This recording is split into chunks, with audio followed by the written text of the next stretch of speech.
Hello guys, CMC journey part 1 பார்க்காதவங்க பார்த்துட்டு வாங்க. ஸோ வீட்டுக்கு போயிட்டு கொஞ்சம் சாப்பிட்டுட்டு ரெஸ்ட் எடுத்துகிட்டு அகெயின் வந்தால் அப்பாவும் ஒரே கூட்டம் வந்தாங்க.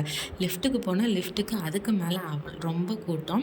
சரின்னு நான் வெயிட் பண்ணேன். பட் லிஃப்ட்டு கரெக்டாக ஃபஸ்ட் ஃப்ளோர் வரைக்கும் கிரவுண்ட் ஃப்ளோர் வராமலே 7th ஃப்ளோர் போயிருச்சு. ஓகேன்னு சொல்லிட்டு வெயிட் பண்ணி வந்துட்டேங்க. வைட்டல்ஸ்லாம் சிஸ்டர் பார்த்தாங்க. கொஞ்சம் வெயிட் பண்ண சொன்னாங்க டாக்டர் லேட்டுன்னு. இதுதாங்க phone மேரோ transplant room, isolation room. யாருமே உள்ளே வர முடியாது. உள்ளே இருக்க பேஷண்ட்டு வெளியும் போக முடியாது. ஒரு 1 மந்த்துக்கு சிஸ்டர்ஸ் அண்ட் டாக்டர்ஸ் மட்டும்தான் வரலாம். ஒரே ஒரு ஜன்னல் தான் இருக்கும்.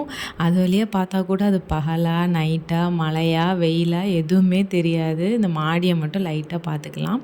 ஓபிடி டாக்டர் அப்பாயின்மெண்ட் முடிஞ்சு எல்லாமே நல்லா இருக்குன்னு சொன்னாங்க. ஹோப்ஃபுல்லி வீட்டுக்கு கிளம்பியாச்சு. லிஃப்ட்டில் ரொம்ப கூட்டங்கிறனால படியிலேயே கிளம்பி வந்துட்டேங்க. 5th ஃப்ளோர்லேருந்து பையனை வச்சுட்டு இறங்கி படியிலேயே வந்தாச்சு. ஏன்னா இன்ஃபெக்ஷன் ஆகிடக்கூடாதுன்னு.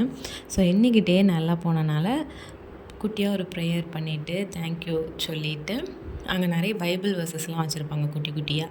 ஸோ அதை படித்தா நமக்கு ஒரு ஹோப், ஒரு நல்லா இருக்கும். ஸோ பைபிள் வேர்சஸ்லாம் படிச்சுட்டு ப்ரேயர் பாயிண்ட்ஸ்லாம் என் பையனுக்காக எழுதிட்டு அப்படியே கிளம்பி வெளியே வந்தாச்சு. வெளியே வந்தாலும் அவ்வளோ கூட்டம் குறையவே இல்லை.